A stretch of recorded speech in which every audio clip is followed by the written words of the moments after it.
వృషభ రాశి వారు. ఈ వృషభ రాశి వారికి ఈ వారంలో మొత్తం 7 గ్రహాలు అనుకూలంగా సంచరిస్తున్నాయి. అధికంగా సుఫలితాలు, లాభాలు, అవకాశాలు అందుకునే పరిస్థితి ఈ వారంలో వృషభ రాశి వారికి ఉంటుంది. ఈ వృషభ రాశి వారికి జన్మరాశిలో గురు సంచారం వల్ల జన సంబంధాలు బాగా పెరుగుతాయి.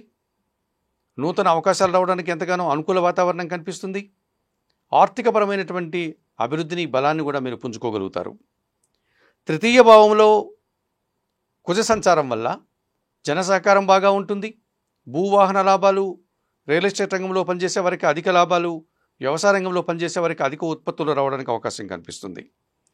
లాభస్థానంలో పంచమ భావములో ఈ రవి సంచారం వల్ల విశేషమైనటువంటి సుఫలితాలు రావడానికి, అధికారుల యొక్క అండదండలు రావడానికి, ప్రభుత్వం నుంచి సహాయాన్ని అందుకోవడానికి, తండ్రి నుంచి సహాయాన్ని అందుకోవడానికి అవకాశం కనిపిస్తుంది. అలాగే బ్యాంకు లావాదేవీలు కానీ, వ్యాపార లావాదేవీలు కానీ, ఆర్థిక విషయాలు కానీ మీకు అనుకూలంగా ఈ వారంలో కనిపిస్తుంది. స్త్రీల యొక్క సహకారంతో శుభకార్యాల నిర్వహణ, విందు వినోదాల్లో పాల్గొనడం, కుటుంబ సౌఖ్యం, సంతోషంగా కాలం గడిపేటువంటి పరిస్థితి ఈ వారంలో మీకు కనిపిస్తుంది. అయితే మీ ఆలోచనలు కొన్ని ఈ వారంలో నిరాశను కలిగించే సందర్భాలు కూడా కనిపిస్తున్నాయి. ఈ రాశి వారికి ఈ వారంలో సోమ, మంగళ, బుధ, గురువారాలు అనుకూలంగా ఉన్నాయి.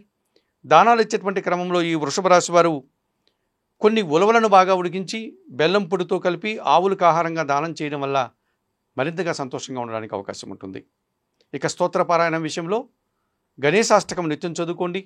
ఆలయ సందర్శన కార్యక్రమంలో భాగంగా వృషభ రాశి వారు గణపతి స్వామిని సందర్శించి నమస్కరించుకొని పూజాది కార్యక్రమాలను నిర్వర్తించడం వల్ల మరింతగా మంచి ఫలితాలను పొందగలుగుతారు.